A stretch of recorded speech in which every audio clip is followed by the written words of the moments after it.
Hey guys, welcome back to our channel. இன்றைக்கி நான் உங்ககிட்ட ஷேர் பண்ணிக்க போகிறது கொடைக்கானல் ட்ரிப்பு பற்றி தான். நைட் ஒரு 11 ஓ கிளாக் மாதிரி கிளம்பி மார்னிங் 5:30 6 ஓ கிளாக் இருக்கும். அந்த மாதிரி போய் சேர்ந்தாச்சு. போனவுடனே நாங்கள் ஃபஸ்ட்டு ரூம் தான் செலக்ட் பண்ணுறதுக்காக பார்த்துட்டு இருந்தோம். ரூம் பார்த்துட்டு ரூமில் லக்கேஜ்லாம் வச்சுட்டு காலைல போனோடனே நல்லா ஒரு குளிராக இருந்துச்சா, ஓகேன்னு சொல்லிட்டு அந்த வெயில் கொஞ்சம் நல்லா இருந்துச்சு. குளிரப்போ வெயில் கொஞ்சம் கம்ஃபர்ட்டாக இருக்க மாதிரி இருந்துச்சு. ரூம் பார்த்து புக் பண்ணோடனே நாங்கள் போய் கொஞ்சம் ரிலாக்ஸ் ஆகி கம்ஃபர்ட் பண்ணிவிட்டு கிளம்பியாச்சு. 4 கப்புள்ஸ் போயிருந்தோம். ஸோ 4 ரூமுமே வந்து பக்கத்தில் தான் இருந்தது. அந்த மாதிரி தான் பார்த்து புக் பண்ணோம். முடிச்சுட்டு காலைல நாங்கள் போய் ஹோட்டலில் சாப்பிட்டுட்டு கிளம்பியாச்சு. வெளியே போகலாம் அப்படின்னு சொல்லிட்டு கிளம்பிட்டோம்.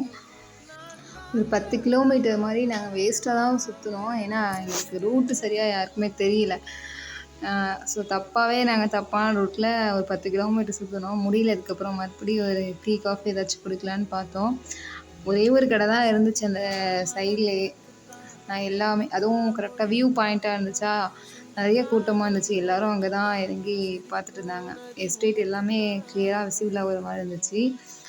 ஸோ அங்கே இறங்கி நாங்களும் டீ காஃபி அவங்கவுங்களுக்கு வேணுங்கிறது குடிச்சிட்டு அப்படியே அந்த வியூவில் இறங்கி நாங்கள் அப்படியே ஃபன் பண்ண ஆரம்பிச்சிட்டோம்.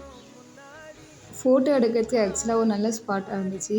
பேக்ரவுண்டும் சூப்பராக இருந்ததா, ஸோ எல்லாமே பர்ஃபெக்டாக அமைஞ்சிச்சு. கப்புள்ஸாக அவங்கவுங்க நின்று ஒவ்வொரு கப்புளும் ஃபோட்டோ எடுத்துக்கிட்டாங்க. நாங்கள் அப்படியே டீமாகவும் எடுத்தோம். 4 பேர் தனித்தனியாக அப்படியே பாய்ஸ் கேர்ள்ஸும் தனித்தனியாக நின்று நாங்கள் ஃபோட்டோ எடுத்தோம். இதுக்குள்ளே இறங்கி போய் பார்த்தா வேறு லெவலில் இருக்குது. வியூவும் நல்லா இருக்குது. உள்ளே பார்த்திங்கன்னா ஒரு மினி எப்படி சொல்கிறது, ரூம் மட்டும் தனித்தனியாக இருக்குது. கிட்டே போய் பார்த்தா எனக்கு சவுண்டு கேட்டுச்சு. டிவி உள்ளே ஓடுதுன்னு நினைக்கிறேன். எல்லாமே வச்சு கொடுக்குறாங்க. ஆனால் பேமெண்ட் மட்டும் ரொம்ப ஜாஸ்தின்னு நினைக்கிறேன். ஒரு 6000 அதுக்கு மேலே சொன்னாங்க 1 டேக்கு. நைட்டு ஃபுல் இருட்டில் இருக்கும். ஆனால் தனியாக தான் இருக்க மாதிரி இருக்கும். இந்த வியூவுக்காகவே அந்த ரூம் வந்து க்ரியேட் பண்ணியிருக்காங்க. நல்லா இருந்துச்சு, ரொம்ப நல்லா இருந்தது. நாங்கள் அப்படியே ஆக்சுவலாக வழி தப்பாக போயிட்டோம். ஒரு 10 கிலோமீட்டர்ஸ் மாதிரி நாங்கள் ரொம்ப தூரமாக தப்பாக போயிட்டோம். அதை நினச்சி நாங்கள் ஃபீல் பண்ணலை. நாங்கள் எந்த ஸ்பாட் இருந்துச்சோ அந்த ஸ்பாட்டில் அப்படியே இறங்கி ஃபோட்டோ எடுத்துகிட்டு வியூ அப்படியே பார்த்து நாங்கள் அப்படியே என்ஜாய் பண்ண ஆரம்பிச்சிட்டோம். அந்த ரூமை பாருங்களேன், ஷெட்டில் தான் இருக்குது. ஆனால் உள்ளே வந்து ரொம்ப நீட்டாக இருக்குதுன்னு நினைக்கிறேன் ஒர்க்கு. அவுட்லுக் இந்த பக்கத்துலேருந்து பார்க்க அவ்வளோ ஒரு அழகாக இருக்குது. அங்கங்கே ஒரு பிளேஸ்க்கு கொஞ்சம் தள்ளி தள்ளி சவுண்ட் எதுவுமே கேட்காத மாதிரி அந்த ரூமை க்ரியேட் பண்ணியிருக்காங்க. அங்கேருந்து பார்க்குறப்ப அந்த எஸ்டேட் எல்லாமே தெரியுது. கேரட்டு அது இதுன்னு நிறையா இது பண்ணியிருக்காங்க. எல்லாமே அப்படியே தெரியுது. அதை முடிச்சுட்டு நாங்கள் அப்படியே கிளம்பியாச்சு. சரி, ஓகே, நம்ம போகலாம் அப்படின்னு சொல்லிட்டு கிளம்பிட்டோம். கிளம்பி போனப்போ ஒரே டிராஃபிக்கு. நாங்கள் அதை அப்படியே விட்டுட்டு இங்கே நிறையா குரங்கு நின்றுச்சா, குரங்குக்கு வாங்கினதெல்லாம் கான்லாம் கொடுத்து அப்படியே ஃபன் பண்ணிக்கிட்டு அப்படியே கிளம்பிட்டோம். மார்னிங் பிரேக்ஃபாஸ்ட் சாப்பிட்டு நாங்கள் கிளம்பினோம். தப்பான ரூட்லலாம் போனனால லன்ச் டைம் ஆகிடுச்சு. நாங்கள் போய் டூரிஸ்ட் ஸ்பாட்டை ரீச் பண்ணுறதுக்கு. போயிட்டு வரதுக்குள்ளே இந்த ரோட்டில் அவ்வளோ டிராஃபிக். ஏன்னா ஒன்வேயில் அடுத்த ரோடு கிராஸ் பண்ணி மாதிரி போக முடியாது. ஸோ அவ்வளோ டிராஃபிக் ஆகிடுச்சு. ஃபைனலாக நாங்கள் காரை பார்க் பண்ணிவிட்டு அப்படியே நடக்க ஆரம்பிச்சிட்டோம். ஒரு ஸ்பாட்டாக போய் பார்த்துட்டு போகலாம். நல்ல கூட்டமாகவே இருந்தது. போய் டோக்கன் போட்டுன்னு சொல்லிட்டு போனாங்க. டோக்கன் போட வெயிட் பண்ணிகிட்டு இருந்தோம். அங்கங்கே வேறு குரங்குக்கெலாம் எந்த ஃபுட்டும் நீங்கள் கொடுக்காதீங்க, சேவ் வைல்ட் அனிமல்ஸ் அப்படின்னு நிறையா போர்ட் போட்டிருந்தது. அதை முடிச்சுட்டு அப்படியே நாங்கள் இந்த இடத்த பார்த்தோன்னே எனக்கு டக்குனு இப்போ என்ன தோணுச்சுன்னா, பாகுபலி படத்தில் தேவசேனா ஏறுற மாதிரி நம்மளே ஏறி போயிருக்கோம்ல அப்படின்னு தோணுச்சு. எக்ஸாக்டாக அந்த மாடு வேறு அங்கே இருந்துச்சா, இப்போ எனக்கு கன்ஃபார்ம் ஆகிடுச்சு அந்த ஃபீல். நாங்கள் வேறு இன்றைக்கி பேசிகிட்டு இருந்தோம், இந்த மாடை வச்சு தான் வந்து பாகுபலி படத்தில் எடுத்திருக்காங்க அப்படின்னு சொல்லி நாங்கள் பேசிகிட்டு இருந்தோம். ரைட்டாக வியூ பாருங்கள், ரொம்ப நல்லா இருக்குல்ல. எனக்கு ரொம்ப நல்லா இருந்துச்சு. அன்றைக்கி ரொம்பவே சூப்பராக போனது. மறக்க முடியாத ஒரு ட்ரிப்பாக தான் இது எங்களுக்கு அமைஞ்சது. ஆக்சுவலாக நாங்கள் எதுக்காக மேலே போனோமோ அது பார்க்க முடியல. அந்த வாட்டர் ஃபால்ஸ் வந்து அங்கே தெரியும் அப்படின்னு சொல்லி சொன்னாங்க. வெயில் அடிச்சனால ஃபுல்லும் அந்த மேகம் வந்து அப்படியே கவர் பண்ணிடுச்சு. ஆனால் அதுவும் பார்க்க ரொம்ப அழகாக தான் இருந்தது. நாங்கள் போன விஷயத்த ஆனால் பார்க்க முடியலன்னு ஒரு சின்ன வருத்தம். எட்டி எட்டி பார்த்து கொஞ்சம் நின்று பார்த்தோம். ஆனால் அந்த மேகம் போகிற மாதிரி இல்லை. ஸோ நாங்கள் அங்கே நின்று கொஞ்சம் கொஞ்சம் அப்படியே ஃபோட்டோஸ் எடுத்தோம். ஃபோட்டோஸ் எடுத்து முடிச்சுட்டு அப்படியே இறங்கி அடுத்து பைன் ஃபாரஸ்ட் போகலாம் அப்படின்னு சொல்லிட்டு கிளம்பியாச்சு.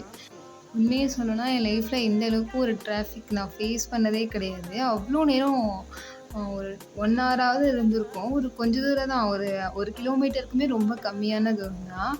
அந்த டைமிங் நம்ம இறங்கி நடந்திருந்தா கூட நாங்கள் நின்ற நேரத்துக்கு 2 தடவை போயிட்டு போயிட்டு கூட வந்திருந்துருக்கலாம். அவ்வளோ நேரம் நாங்கள் அந்த பிளேஸ்லேயே நின்றுட்டு இருந்தோம். கொஞ்சம் கொஞ்சமாக மூவ் ஆகி போயிட்டு இருந்தாங்க. அவ்வளோ ஒரு மாதிரி இருட்டிட்டாக இருக்க மாதிரி இருந்தது. அதுக்கப்புறம் கார் பார்க் பண்ணிவிட்டு நாங்கள் பைன் ஃபாரஸ்ட்குள்ளே போயாச்சு. ஆக்சுவலாக இப்போ எனக்கு இந்த வீடியோ பார்க்குறப்ப மஞ்சுமேல் பாய்ஸ் மூவி தான் நினைப்பு வருது. ஆனால் அப்போ அந்த படம் ரிலீஸ் ஆகலை.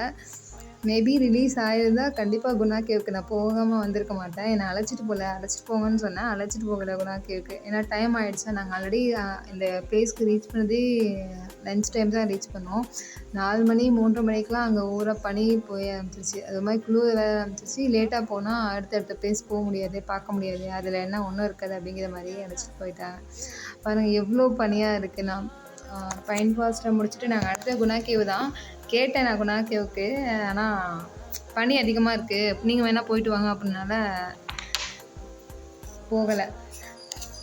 இவ்வளோ நைட்டு ஒரு 10 வரைக்கும் நாங்கள் வெளியே நின்றோமா. ஆக்சுவலாக எனக்கு வாய் கையெல்லாம் தனியாக டான்ஸ் ஆட ஆரம்பிச்சிருச்சு. அந்த அளவுக்கு நல்ல ஒரு பனி பெய்ய ஆரம்பிச்சிருச்சு.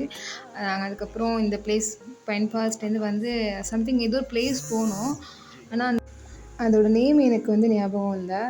அதில் அந்த யானை வந்து சிலையா இல்லை, அது எப்படி சொல்கிறது, ஒரு ஷீட்டில் பண்ண மாதிரி இருந்துச்சு. அப்புறம் சைட்லலாம் ஃப்ளவர்ஸ் வச்சு டெக்கரேட் பண்ணியிருந்தாங்க. ஆக்சுவலாக ஃபோட்டோ எடுக்கிறதுக்காகவே உள்ள பிளேஸ் மாதிரி இருந்துச்சு. ஒரு வியூ பாயிண்ட் ஒன்று தெரிஞ்சிச்சு. அதுலேயும் வந்து ஃபுல்லும் பனியானனால அதுவும் பார்க்க முடியல. ஃபுல்லுமே ஒரு 3:30 மணிக்கெல்லாமே வந்து பனி இறங்குறது கண்ணால் பார்க்குற அளவுக்கு இருந்துச்சு. சீசன் டைமில் போனனால கூட்டமுமே அதிகமாக தான் இருந்தது. இதை முடிச்சுட்டு போட்டிங் போகலாம் அப்படின்னு சொல்லிட்டு கிளம்பிட்டோம். போட்டிங் போகலான்னு பார்த்தா டைம் லேட்டானனால ரொம்ப பனி இறங்க ஆரம்பிச்சிருச்சு, இருட்டாயிடுச்சு. அதனால் க்ளோஸ் பண்ணிட்டாங்க, போட்டிங் போக முடியல. அதோட சரின்னு சொல்லிட்டு சைக்கிள் இருந்துச்சு, சரி சைக்கிள் ஓட்டலான்னு சொல்லிட்டு டபுள் சைக்கிளை எடுத்து ஓட்டணும், சிங்கிள் சைக்கிளும் எடுத்து ஓட்டணும்.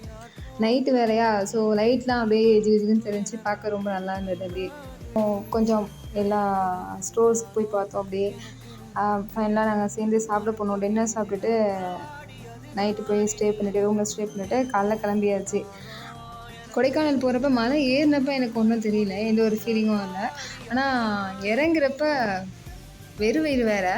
ஆக்சுவலாக நான் எதாவது சாப்பிட்ருந்தாலும் கண்டிப்பாக வாமிட் பண்ணியிருப்பேன்னு நினைக்கிறேன். ஒரு வாமிட் பண்ணிவிடுவேனோ அப்படிங்கிற பயத்துலேயே தான் நான் இறங்கினேன் கீழே.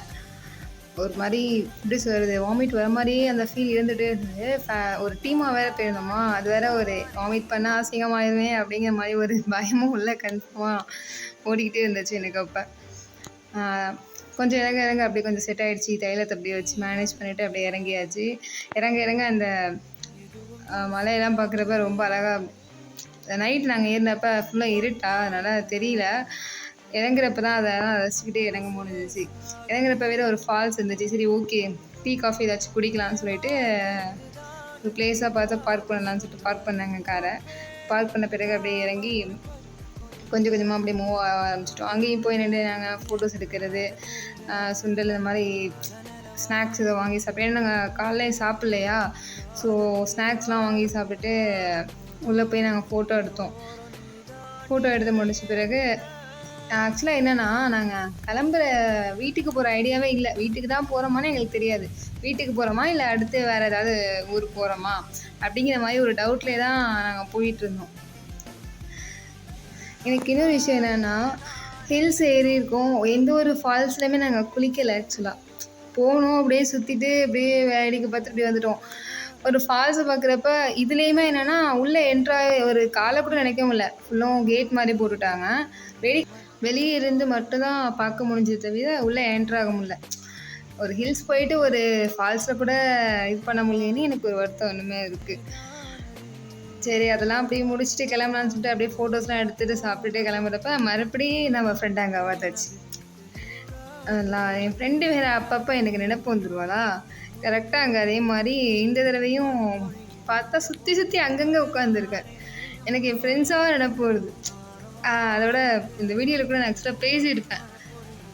உடனே வீடியோ எடுத்து என் ஃப்ரெண்டுக்கு அனுப்பியாச்சு. எங்கே போனாலும் என் கூட வந்துடுற, எங்கே போனாலும் ஏன் அப்படி நினப்பு வந்துட்டே இருக்கு அப்படின்னு சொல்லிட்டு அனுப்பியாச்சு.